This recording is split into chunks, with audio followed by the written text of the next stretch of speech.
The cops pulled up to my gate, lights flashing against the old wooden fence. Neighbors peeked from behind their curtains, whispering like I was some criminal, all because I dared to sit on my porch.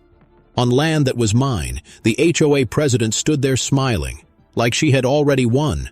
But what she didn't know was that one hidden paper in the county records had already made me more powerful than her. And when the truth came out, the whole neighborhood changed forever.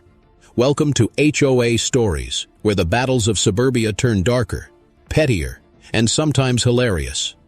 I'm Daniel, a rancher who left the city for peace and fresh air. I bought a 150-year-old ranch at the edge of a quiet neighborhood in Colorado. I thought I was buying freedom, wide fields, and a new life for me and my dog.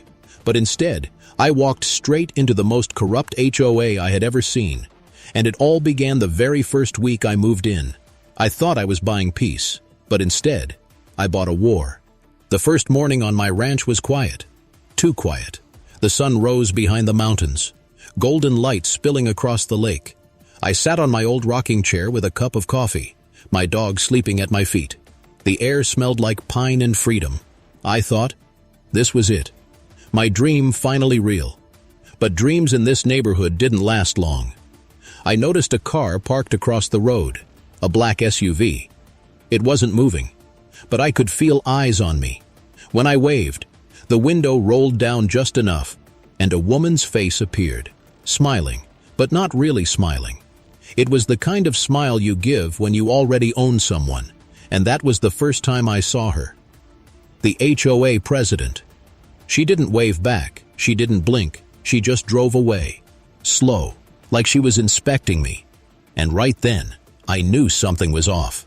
By the time I finished my coffee, there was already a note taped to my front door. It was folded crisp, like it had been done Using times inside. Bold black letters. Porch furniture is not approved. Remove immediately. Fine, $100. I laughed. I mean, who fines someone for a chair? But the laughter didn't last long, because when I walked around the neighborhood later that day, I saw it. Every porch looked the same.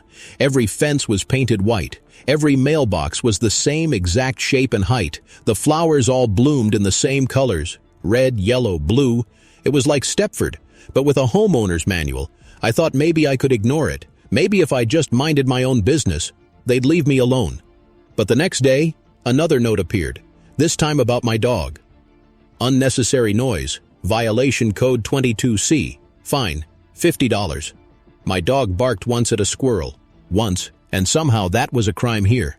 I started asking around, trying to meet neighbors. Most didn't even open the door. Some cracked it open just a little, whispered, "Be careful," and shut it fast. It was like everyone was living under a shadow cast by one woman and her board of loyal followers. The HOA wasn't just an association, it was a kingdom.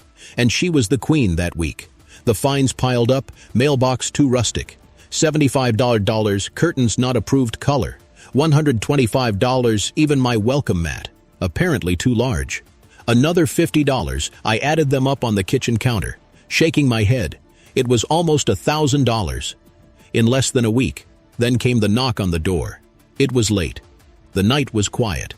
My dog barked once before I opened it, and standing there weren't neighbors or delivery guys. It was the police, 2 officers, serious faces, hands on belts. "Sir, we got a report," one said. "Disturbance of the peace, non-compliance with community regulations." I stood there, confused, holding my coffee mug like a shield. "You mean the HOA called you?" I asked. They didn't answer, just looked at me like I was already guilty.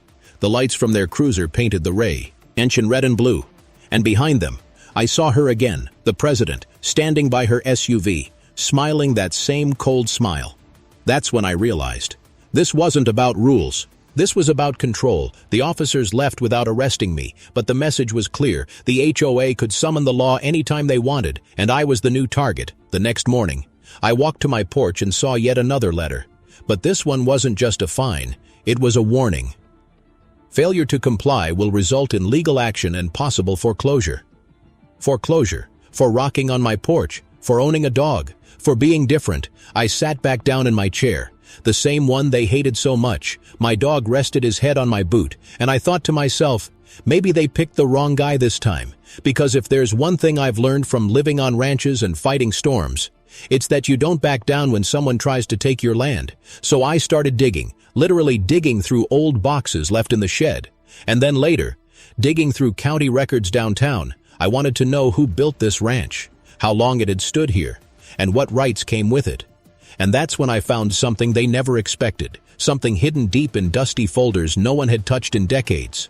This land wasn't just old, it was historic, over 150 years old, with original land deeds, and those deeds carried rights that went beyond paint colors and mailboxes. In fact, those rights gave me more power than the HOA itself. Power they had no idea I now held, but I didn't tell them. Not yet. Because sometimes, the best way to fight back is to let your enemy think they've already won. So I sat quietly, rocking on my chair, watching them plan their next move while I planned mine.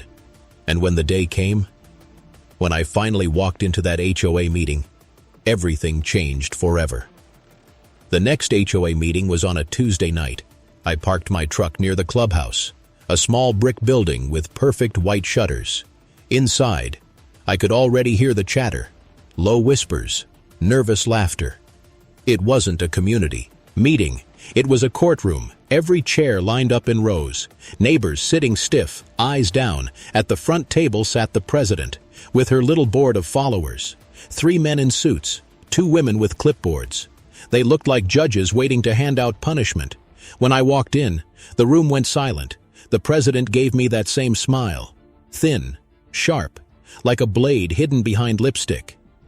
"Mr. Daniel," she said, voice sweet but cold. "We need to discuss your violations." I nodded slowly, sat in the chair they placed in the middle of the room, like a defendant on trial. She started reading from a list, her voice sharp with each word. Unauthorized porch furniture, non-compliant mailbox, curtain color infraction, dog noise disturbance. The list went on and on. It sounded ridiculous, but nobody laughed, because everyone knew this was how she kept power. When she finished, she leaned forward. "This community is about order," she said, "and you, Mr. Daniel, are chaos." I wanted to speak, to shout, but I stayed calm, because inside my jacket pocket, I carried the old land deed I had found, and that paper was my weapon. But I wasn't ready to use it yet, not tonight, so I listened. I let her think she was winning. When they announced the fines, over $2,000 now, I simply nodded. I stood up slowly, every eye on me, and I said only one thing: "Thank you for your time." The room went quiet, and as I left, I could feel their confusion, because I wasn't broken. I wasn't scared, and that scared them more than anything. Back at my ranch, I planned my next move, but the HOA wasn't done. They doubled down every day that week. I found new notes, one stuffed under my windshield, one nailed to my fence, one even slipped under my front door at night, each one harsher than the last. Remove furniture immediately. Failure to comply will escalate fines. Final warning before legal seizure. It wasn't just rules anymore, it was harassment. My dog started barking more. Sensing the tension, at night I'd see shadows near my property line. People standing, watching. Sometimes cars drove by slow, pausing near my gate before moving on. It felt like a war of nerves. And the president? She was everywhere. I'd catch her at the store, pretending not to see me. I'd see her SUV parked near the lake, staring at my ranch. Once, I even found her walking her dog along my fence line. Except she didn't have a dog. She was just there, pretending, watching. Neighbors were too afraid to talk, but I could see it in their eyes when they passed me, a silent message. Be careful, don't push too far. But I was already past the point of no return. One evening, I hosted a small cookout for an old friend who came to visit. We grilled burgers on the porch, laughed loud, music playing softly in the background. It felt normal again, until the blue lights flashed down my driveway. The cops. Again, this time 2 different officers. "Noise complaint," they said. I looked at my friend, his face pale. The music wasn't even loud. The crickets were louder. But still. The HOA had sent them. I asked the officers straight out, "Are you here because of her? The HOA president?"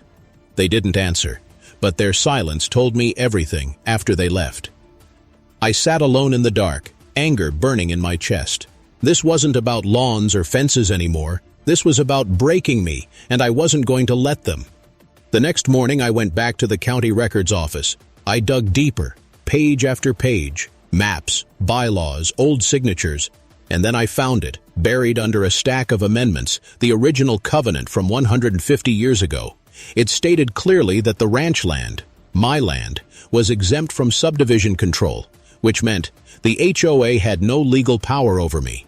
Not only that, but my property's voting rights were weighted higher, because of its age and size, meaning I had the power to overturn the board itself. I sat there in the dusty office, holding that piece of paper, my hands shaking. It was like finding a secret weapon in a war.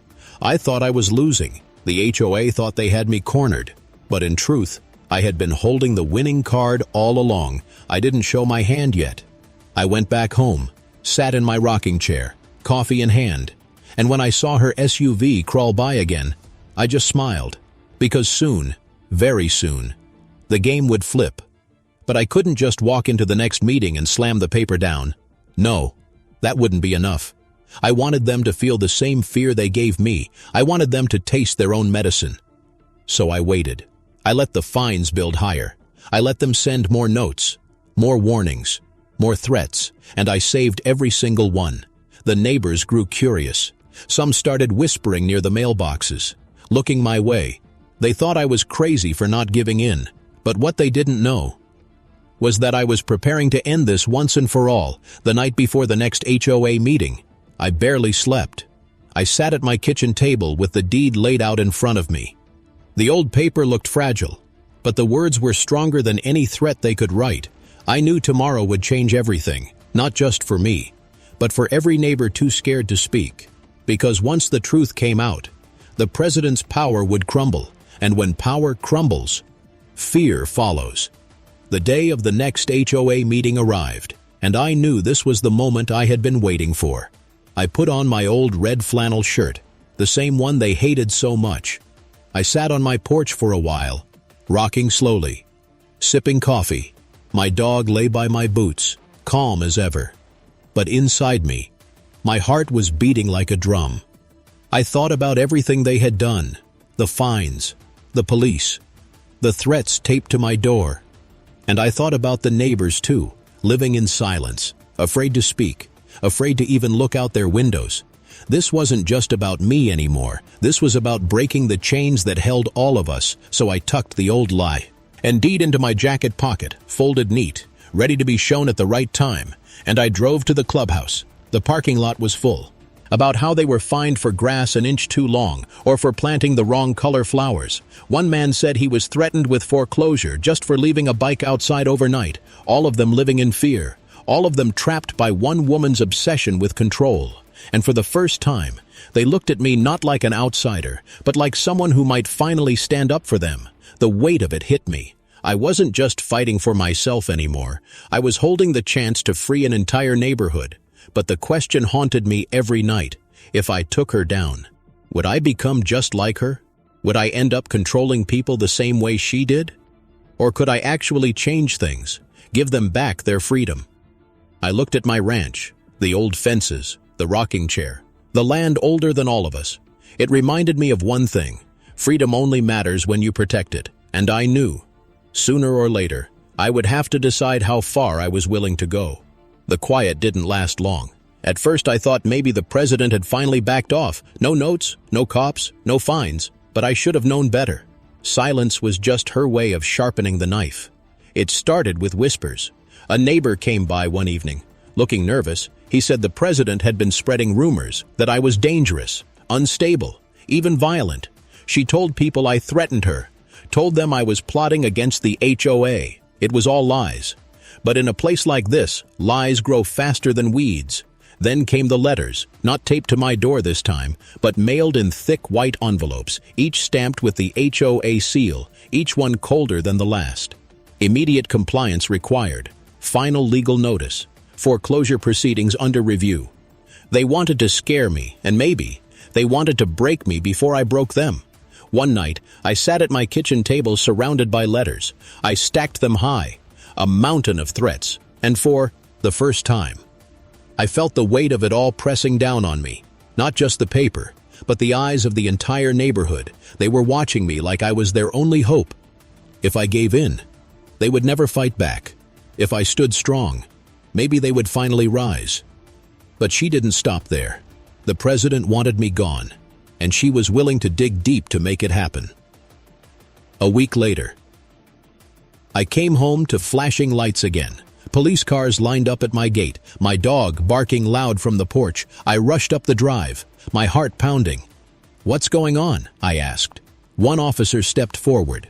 "We got a call about possible illegal activity on the property." Illegal activity. I almost laughed, but then I saw the look in his eyes. He wasn't joking. The president was standing by the road again, her SUV parked crooked, arms crossed, watching. She didn't speak to me. She just stood there, smirking, as if she had finally won. The police searched the property, walked the fence line, checked the barn, even peeked through the windows. They found nothing, of course, because there was nothing to find when they finally left. I stood at my gate staring at her SUV, and for the first time, I saw it. Not confidence, not power, but fear. She was afraid of losing control, and fear makes people dangerous. That night, I didn't sleep. I sat in the rocking chair, deed in one hand, coffee in the other, and I realized something. It wasn't enough to show the truth once. I had to crush the entire system she built, piece by piece, rule by rule. So I started making copies, the deed, the covenants, the exemptions. I handed them quietly to neighbors I trusted. I told them, "Read this and know your rights." One by one, the whispers began to shift. People who had been silent started asking questions. Why were their flowers restricted? Why were they fined for the shade of their blinds? Why did the president hold so much unchecked power? It was like a spark catching dry grass, and soon, the whole neighborhood was glowing with it. But the president fought back harder. She posted new rules on the community board. Cars lined up in perfect rows, just like their lawns and fences. Inside, it was the same scene as last time. Rows of chairs, neighbors sitting stiff, quiet, the board at the front table, and in the center, the queen herself, the HOA president, sat tall. Papers spread out before her like a judge ready to sentence me. Her eyes locked on me the second I walked in. That smile again, sharp and smug. She thought tonight she would break me. I took a seat near the front. The whispers started, low and fast.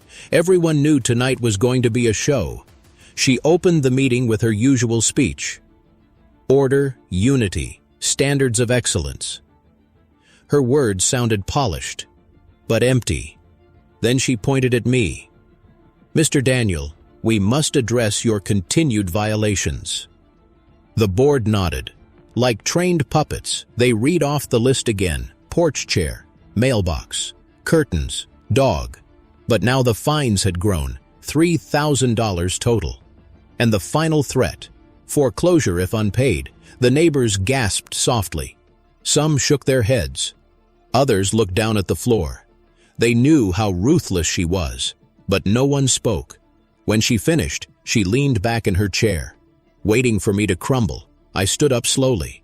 The room watching every move. I reached into my jacket pocket and pulled out the folded paper. The president smirked. "Another excuse?" she asked. But when I unfolded the deed and placed it on the table, her smile froze.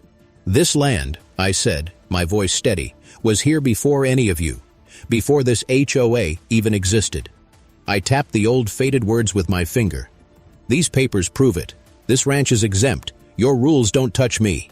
The board leaned forward, squinting at the document. The room buzzed with whispers for the first time. The president didn't look in control. Her face turned red, but she tried to laugh. "This is nonsense," she said. "Old paper doesn't change the law today." But I was ready. I pulled out copies. This from the county records, maps, covenants, amendments, all showing the same thing. Not only was my ranch exempt, but it carried weighted voting rights, more powerful than hers. The room went silent again. Then a voice from the back spoke up, a neighbor I hadn't even met before. "Is that true? Does he outrank the board? The board members shifted nervously. One of them whispered to another, and I caught the look on their faces. They knew it was true. They had just never expected anyone to find it. The president slammed her hand on the table. "This meeting is over," she barked. But it was too late. The spell of fear she held over everyone had cracked. Neighbors started murmuring louder. I heard one woman say, "If he's free, maybe we can be too." Another man muttered, "All those fines, maybe they weren't even legal." The president stood, glaring at me. "This isn't finished," she hissed. And then she stormed out of the room, her heels echoing against the tile. The meeting ended in chaos. People surrounded me, asking questions, whispering thanks. Some looked terrified, others relieved. But all of them knew something had shifted tonight.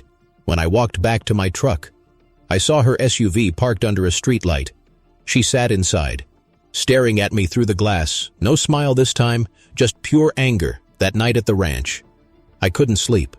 I sat on the porch, rocking in the dark, the deed resting on the table beside me.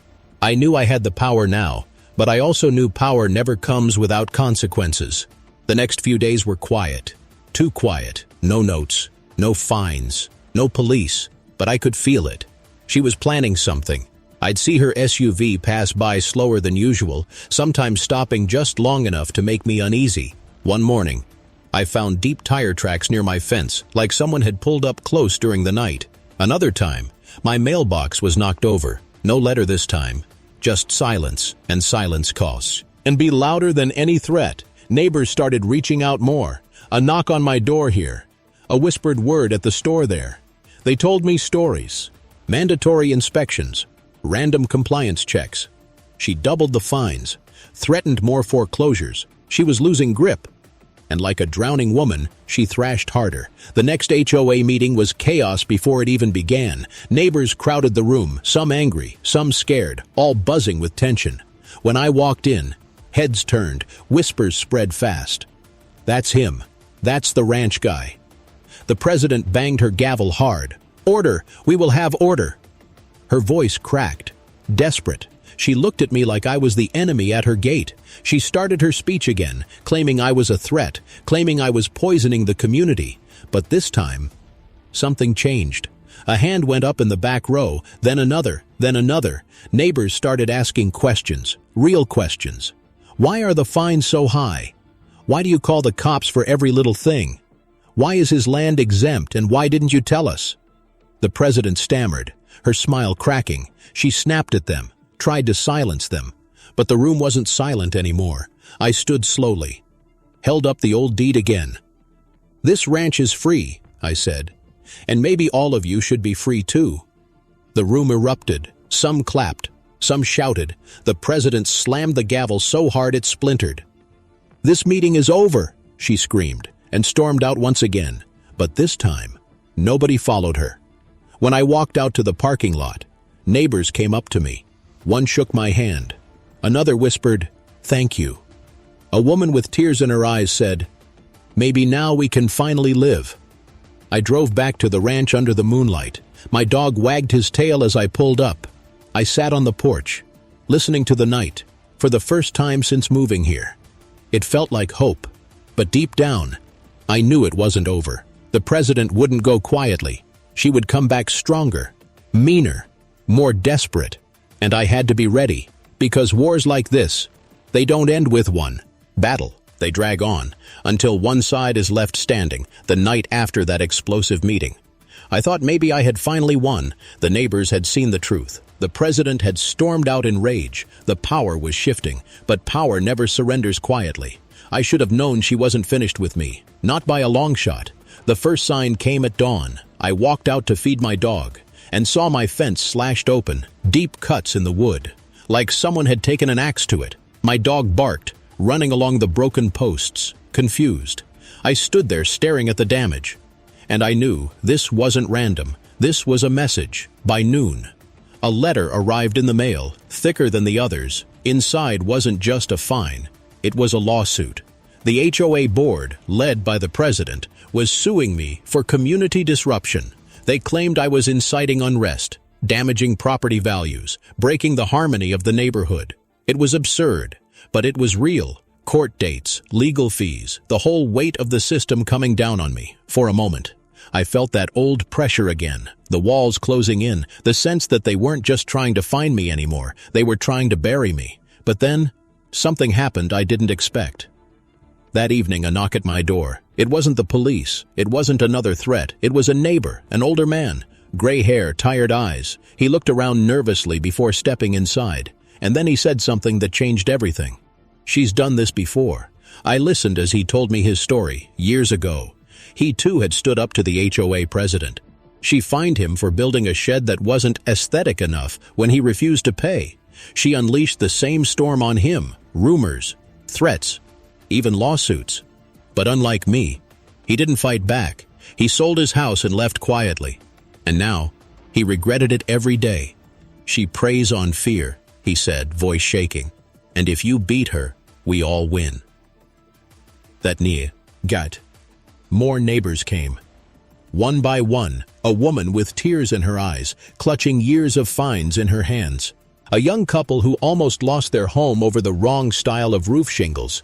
Even a single mom who said she was harassed for leaving toys in her yard. They all said the same thing. They were done being afraid. And that's when I realized, this wasn't just my fight anymore. It was everyone's fight.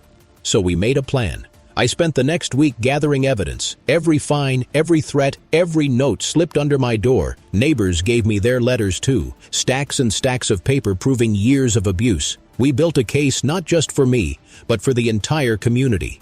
But of course, she noticed, the president could sense the tide turning, and she struck harder. The next HOA meeting was the most brutal yet. The clubhouse was packed. The president sat at the head table, but this time she didn't smile. She looked furious, her voice sharp as she shouted over the crowd, "This man is destroying us. He's poisoning our unity. If you support him, you're destroying everything we built." The board nodded weakly. But the neighbors didn't stay silent this time. They shouted back, "Why are we paying thousands in fines for paint colors? Why did you call the cops on him for sitting on his porch? Why do you treat us like criminals?" The room shook with noise, and in the middle of it all, I stood. I pulled out the deed again. But this time, I wasn't alone. Neighbors handed me their stacks of fines, their letters, their threats. I placed them all on the front table, one by one, a mountain of proof. "This," I said, my voice steady, "isn't community. It's corruption." The president slammed her gavel. "You have no authority here," she screamed. But her voice cracked, and the neighbors saw it. They saw the queen bleeding. One man from the back shouted, "Then let's vote." The room gasped. The word hung in the air like thunder. Vote. The president froze. She knew what that meant, and she knew if it happened, she would lose. She tried to shut it down, tried to declare the meeting adjourned, but the neighbors stood firm, for the first time. They weren't afraid of her.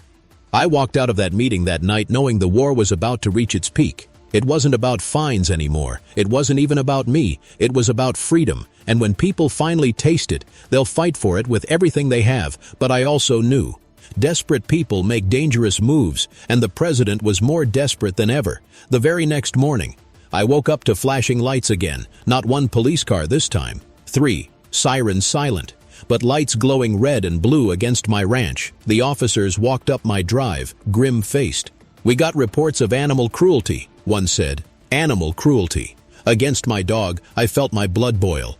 They searched my property, checked my dog. Of course, they found nothing. My dog wagged his tail, licking their hands, healthy, happy, innocent, when they left. I looked at the road, and there she was again, her SUV parked just far enough away, her face in the window. Smiling once more, she had gone too far this time. I wasn't just fighting for myself anymore. I was fighting for every neighbor, every family, every kid who had lived under her reign of fear. And now, I was fighting for my dog too. So I sat at my porch that night, rocking slow, the deed in my hand. Neighbors' letters stacked high beside me. I thought about the vote. I thought about the lawsuit. I thought about the fear that still lingered in every window of every house on that street. And I made a decision. The next meeting wouldn't just be another argument. It would be the end. The night of the vote came faster than I expected. For days, The neighborhood buzzed with whispers. At the store, by the mailboxes, even at church, everyone knew the meeting would decide everything. And everyone knew. The president wasn't going to let go without a fight. Gut. I put on my red flannel again, the same one they fined me for. I wanted her to see it and know. I wasn't afraid anymore. The clubhouse parking lot was overflowing. Neighbors who hadn't shown up in years were there. Some looked nervous, others excited, but all of them were ready for something big. Inside, the room was packed wall to wall, every chair filled. People standing along the back. The air was heavy with tension, like the moment before a storm breaks. The president sat at the front, her board flanking her. She looked different tonight, not smug, not calm, but desperate. Her papers were stacked in front of her like weapons, and her eyes darted from side to side. Searching for control she no longer had, she banged the gavel. "This meeting will come to order," she said, but her voice cracked, and that crack spread through the room like a fracture in glass. Neighbors muttered. Some rolled their eyes. Others whispered louder than they ever dared before. She tried to start her usual speech. Order, unity, compliance. But the words fell flat because tonight, nobody believed them anymore. I stood slowly, the deed in my hand, and the room went silent. "This ranch is older than your rules," I said, "and the rights I hold are stronger than your threats." I held up the paper so everyone could see. This isn't just about me. This is about every single one of you who's been fined, threatened, and harassed. Tonight, you get to decide if that ends. The room erupted in applause. Neighbors clapped, shouted, some even cheered. The president slammed the gavel again, face red. "You have no authority to speak," she screamed, but her voice was drowned out by the crowd. A man from the back shouted, "Then let's vote." The words hit like thunder. Vote. Her face went pale, because she knew. Once the vote happened, her reign was finished. The board members looked uneasy. One of them whispered, "Maybe we should," but she snapped at them. "No, we control this." Except she didn't anymore. The neighbors rose to their feet, hands went up, voices shouted, "Vote! Vote! Vote!" Too. He board had no choice. They called for the vote. It was simple, stay under her rule, or dissolve the HOA and start fresh, one by one. Hands went up. At first slowly, then faster, until the room was a forest of raised arms. I looked around, stunned. Nearly every neighbor was standing against her. The tide had finally turned. When the count was finished, it wasn't even close. She had lost. The HOA was dissolved. The president stood frozen at the table. Her gavel slipped from her hand, clattering against the wood. For years she ruled through fear, and in a single night, it was gone. She tried one last time. "You'll regret this," she shouted, her voice trembling. "You'll see what happens without me." But nobody listened, nobody cared. Her words were swallowed by the sound of cheers, laughter, and relief. Neighbors hugged each other. Some cried. The air that had once been heavy with fear was now filled with freedom. I walked to the front table, picked up the broken gavel, and set it down gently. "It's over," I said. She looked at me with pure hatred, but also something else. Fear, because the power she had built her entire life around had vanished overnight. She stormed out of the clubhouse, slamming the door behind her, and just like that, the queen had fallen. The meeting didn't end right away. People stayed, talking, laughing, sharing stories they had been too afraid to tell. A woman showed me a binder full of fines she had been forced to pay. A man admitted he almost lost his house over a non-compliant mailbox. Everyone had scars, but now they had hope. I drove back to the ranch that night under a clear sky. The stars were brighter than I had ever seen them. My dog wagged his tail as I pulled up. I sat on the porch, rocking slowly, coffee in hand, and for the first time since moving here. It was quiet in the way I had dreamed of, but even in the silence, I knew it wasn't truly over. People like her don't disappear quietly. She would try something, maybe lawsuits, maybe rumors, maybe worse, but she was finished in the neighborhood. The people had spoken, and they had chosen freedom. As I rocked in the chair, my dog resting his head on my boot, I thought about everything that had happened, from the first note taped to my door, to the police cars at my gate, to the vote that ended it all. And I realized something. The HOA had been about control. But the story was always about courage. Courage to stand up, courage to resist, courage to fight back even when you're alone. And now, I wasn't alone anymore. The morning after the vote, the neighborhood felt different. The air itself seemed lighter. No more notes taped to doors, no more whispers of fines, no more black SUV parked at the edge of my ranch for the first time since I moved in. The silence was real, and it was beautiful, but I knew deep down, it wasn't the end. Because people like her don't just vanish when they lose power, they look for new ways to strike back. And I was right. 2 days later, I got another envelope in the mail, but this one wasn't from the HOA. It was from her personal lawyer. Inside was a threat, a lawsuit for defamation of character. I laughed when I read it. Defamation? After everything she had done? After years of terrorizing her neighbors? But laughter didn't erase the truth. She was still trying to fight me. Even after the board was gone, I called my own lawyer. We spread out the mountain of evidence across his desk. The notes, the fines, the police reports, the testimonies of neighbors. It was all there. Years of abuse written in black and white, and for the first time, the law was on my side. We filed a countersuit, not just for me, but for everyone she had hurt. The neighbors rallied behind it. They signed affidavits, shared stories, handed over proof. It was bigger than me now. It was a community finally standing up when the news of the lawsuit spread. Something unexpected happened. Neighbors who had moved away came back. They reached out with their own stories. Famil. These who had been driven out by her madness wanted to see justice too. It was like opening a floodgate of truth. The case grew larger every day, and for once, she was the one drowning in paperwork, not us. But while the legal battle dragged on, something else was happening in the neighborhood. Freedom was blooming. People painted their fences whatever colors they wanted. Children's toys filled front yards again. Mailboxes no longer stood like cloned soldiers. They were mismatched, personal, real. It wasn't chaos, it was life, and it was beautiful. I'd walk my dog through the streets and people would wave, smile, even stop to chat. Things that never happened before. The fear was gone, and with it came a sense of community stronger than any rule book could ever create. But still, her shadow lingered. Sometimes I'd see her SUV parked far down the road, engine running. Sometimes I'd hear rumors she was trying to start a new HOA in another town.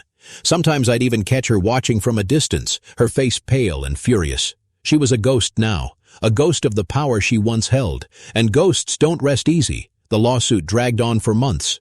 But every hearing, every document, every witness chipped away at her armor. By the time the judge finally ruled, she had nothing left. She was ordered to pay damages to multiple families. Her threats were exposed for what they were. Her empire, gone.